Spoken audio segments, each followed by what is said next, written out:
Conleith Gilligan, Derry are back-to-back Ulster champions. What did you make of the game? Yeah, it's got a nice ring to it. Look, I think the game probably tactically was very, very difficult for supporters to watch because for long periods it was possession based and nobody was giving it away because it was so hard to get back. So probably not the greatest game early on for the neutral, but like it was enthralling. You couldn't take your eyes off it. The individual battles, the matchups, who was picking up who.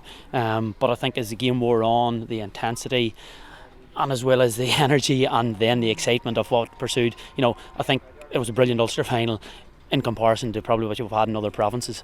Oh, absolutely. Like the Ulster Championship is something else. It's one of my favourite days to cover. If I'm being honest, I always say it. And like you see the crowd here today and then they fill the pitch afterwards. It is something special. It is, and if you're in the town of Clones and there was 3,000, 4,000, 5,000 people on the main street and you couldn't get through it, and the colour and the noise and the energy and both teams mad, desperate to win it, and I think it's just really just shows what's special about provincial championships whenever teams are even and both teams have a chance of winning, and I think that's where it gets really exciting. And we had the two best teams in Ulster going at it today. That was important too. Yeah, well, look, definitely within Derry and Armagh, probably the most two informed teams, if not the best. Yeah. But they're the two teams that sort of showed the form coming into the final, and I think they probably did serve up a really good game. I think probably the individual performance of Rian O'Neill and Armagh, and obviously then maybe Brenton Rodgers and then Shane McGuigan, just in extra time and a normal time, whenever things looked to be in a very difficult position, for him to pull something out of the jaws of defeat in extra time when it looked like there was no energy. I just thought he was incredible. His free kick from 50 metres, never any doubt, and just I thought his overall play, coming out and catching a kick out in midfield, stuff that you just want your players to do and do a wee bit extra, and I just thought he was magnificent. Oh, he really was, yeah, absolutely. And games like this, finals, Ulster finals, it's all about fine margins. Brendan Rodgers, that goal in the first half, we look at it now as probably one of the big changing points in the game. I spoke to him there, he said he didn't mean it, but look, he got a bit of luck. Yeah, look, it was that stage of the game where Derry held a lot of possession but they didn't get enough on the scoreboard.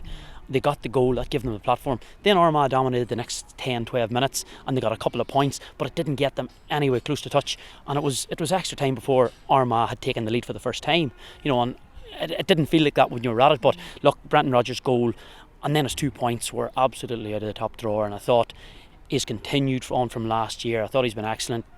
It looks like an out and out midfielder now, and you noticed it whenever he went off, the energy levels of Derry dropped, and when he came on again, Derry were 2 points down and all of a sudden the game changed. So he is that important to Derry now.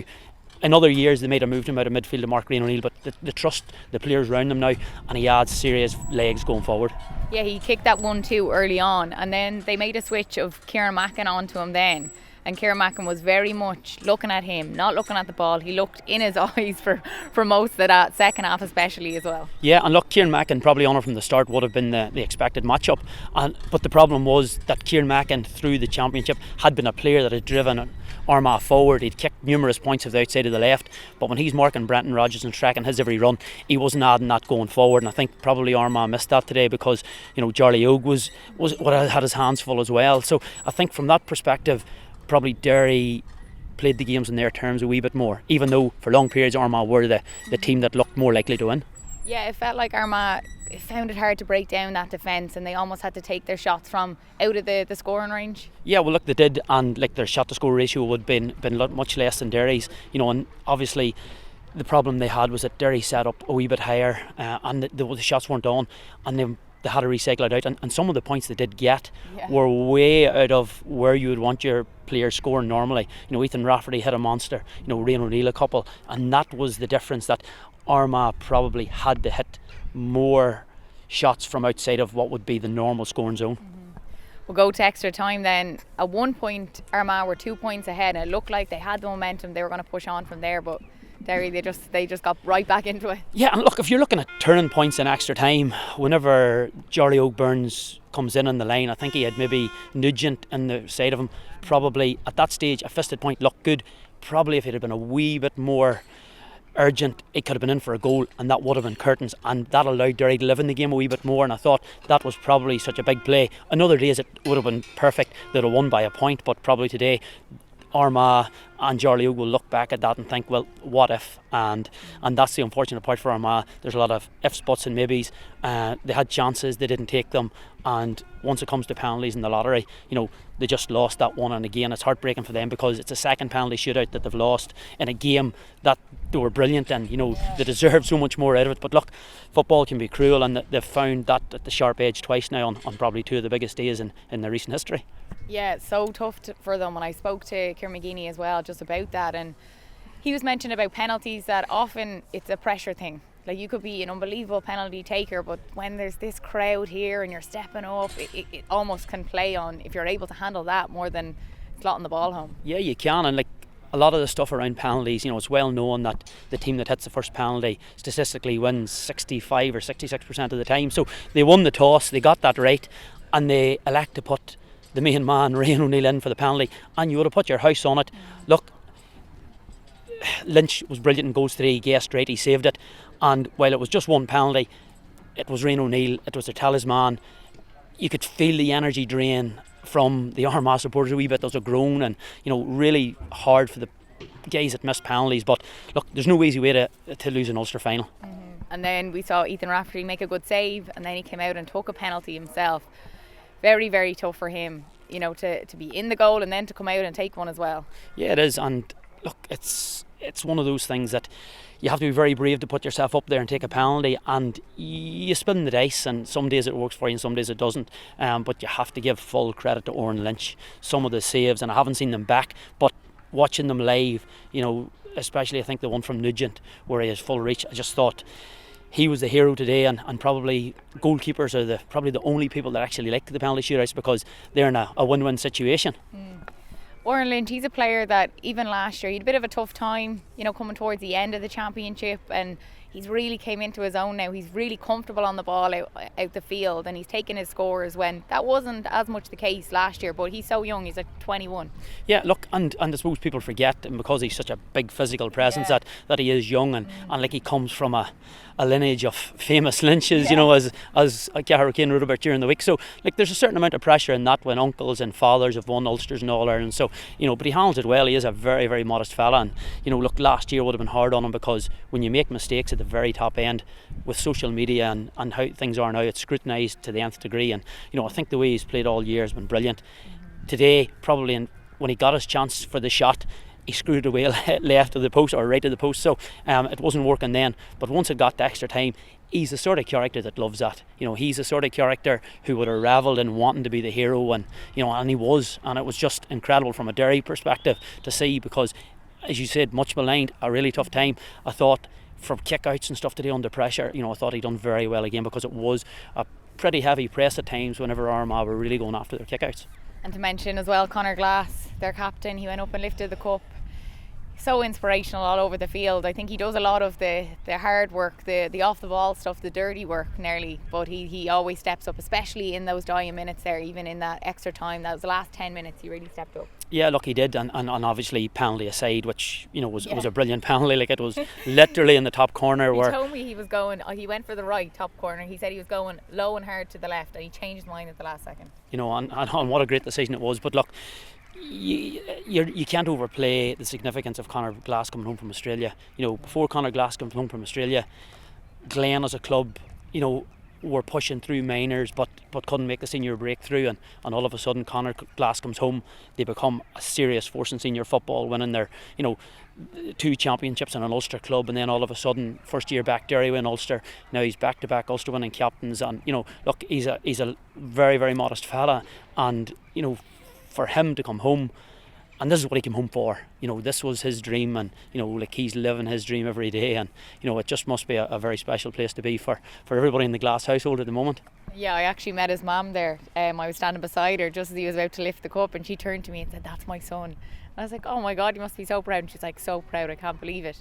But something about Conor that always strikes me is that he never retaliates. He gets a lot of attention because he's obviously a big name player, but he never retaliates. He always gets up and pushes on when you could easily, retaliate in those situations. But he has that, I suppose, temperament off the field as well. Yeah, and look, I think probably that's something he's learned. He's been an underage star, and probably in underage games, he probably has been sent off a time or two, and when he was really young, and probably has found that, and he is going to be targeted, and he's always targeted, not just because he's so talented, but he's so big, and if he does anything, it always looks a whole lot worse because everybody around him is a lot smaller. So look, I think he's probably learned the lessons, and he is the leader now, and people take cues from him, and when he's not looking for trouble, they're not going looking for trouble. And I thought today he led the line brilliantly. As you said, he does a lot of the work unselfishly. He gets to the top of the day and he protects it, and today, whenever it looked like Armagh were starting to break through the middle, he was the man there putting in the last gasp tackles.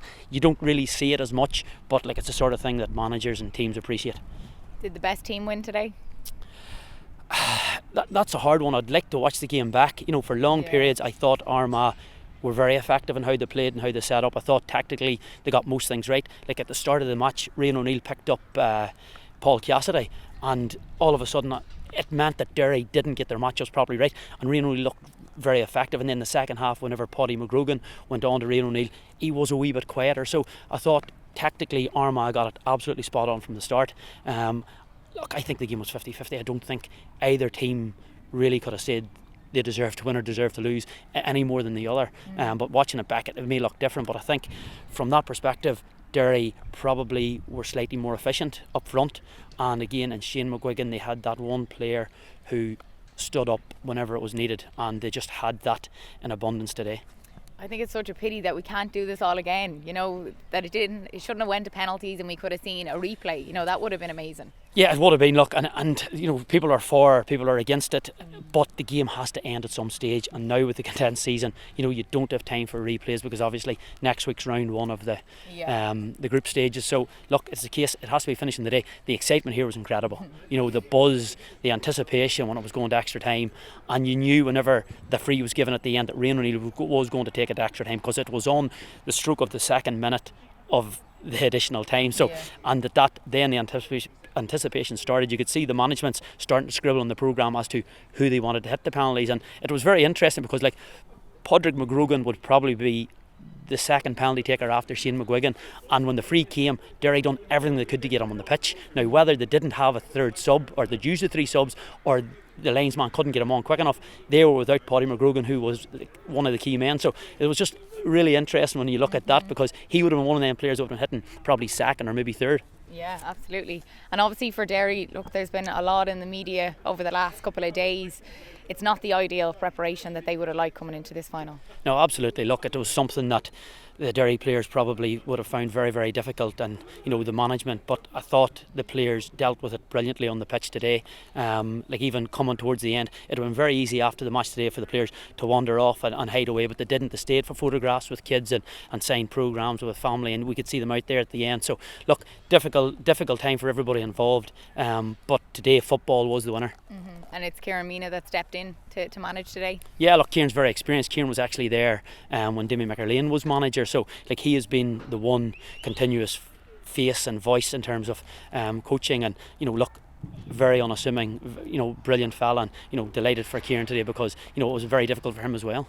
Absolutely. So they'll push on now to the All-Ireland series. So it is Derry that will go on now to Group 4, Clare, Monaghan and Donegal. What do you make of that group? Yeah, look, I suppose on the surface before today going in, a lot of people would have said the Ulster winners would have had the softer group. Look, and on the surface that's correct, but look, Monaghan's difficult. Monaghan beat Tyrone. That's not going to be easy. Clare have improved. They'll have learned from playing Derry before. Donegal, we don't really know what to expect from Donegal at the moment, but they have had 5 or 6 weeks now to lick their wounds and go back, and they're going to come back stronger, because realistically winning the group is very, very important, because it just means you're straight into the knockout and you can get watching everybody else. If you finish second or if you finish third, there's a lot to play for. So I know there was a lot of talk about the games, maybe some dead rubbers. Even the last game, finishing second in a group is very, very important, because it gets you home advantage, against a third place team. So I don't think there's anything for granted. Look, from a supporter's point of view, having football every week, 2-3 games, I think it's absolutely brilliant. Yeah, and if we look at Armagh's group then as well, Group 2, Galway, Tyrone and Westmeath, that is a tough group. Yeah, that's a very tough group because, obviously Tyrone have had time to go away. They've had 5 weeks now to work on it. And Tyrone are the one team that show that when they come back after defeat and not doing well, they're the one team that can really turn it on. Galway probably there with Kerry and Dublin as the three favourites. Westmeath obviously won the Tailteann Cup last year. They didn't have a great league, but they're going to want to take a scalp, and if they take one scalp and they could maybe get a draw, it leaves the group very difficult. So that for me is probably one of the toughest groups in it now, and that's why winning the Ulster Championship to get into that other group was probably a massive prize, as well as the Anglo-Celt Cup in itself. Who are your top 3 at the minute? I'm putting you on the spot, Conleith. Yeah, well look, I think obviously we don't know enough about where Dublin are at. They've looked very good. At times, against Derry they were sensational. Then obviously against Kildare they looked like they had lots of things to work on. Louth today I didn't see much of it, just out of the result. They've obviously galvanised and they'll be difficult to beat. But Kerry, Galway, Derry, Dublin, Mayo, I think now you could get a winner out of any 4 or 5 teams. Yeah, so I think historically there might have been 2 or 3 teams. I think that them 3 is probably went out, maybe now to 6. And you can't discount the likes of Tyrone either. No, it's just, and it's great. It's great. When you look at it, because there's going to be a lot of teams now. Strength and depth. Who's got the bench? You've seen here today, and the worry I suppose for both teams is that whenever they needed to use subs, they started to go back on to the players that they'd taken off. And obviously Rory Grugan maybe would have been the hero because he was taken off, he's put on, he'd obviously had the chance to win it, that dropped short. But there was a very difficult breeze today that probably you couldn't see with all the sunshine. And Derry the same. Derry took off Benny Hearn, put him on. Niall Loughlin took him off, took him on. So the one thing you would say is that probably Kerry, Dublin and Galway have more strength and depth than maybe the Derrys and Armaghs, and in 3 games in quick succession before you get to the serious knockout stuff, the strength and depth is going to be tested, and the team with the biggest bench and the best bench and the most experienced bench is probably going to see out this All-Ireland, and that's why probably Kerry, Galway and Dublin would be that wee tiny bit ahead of everybody else at the moment.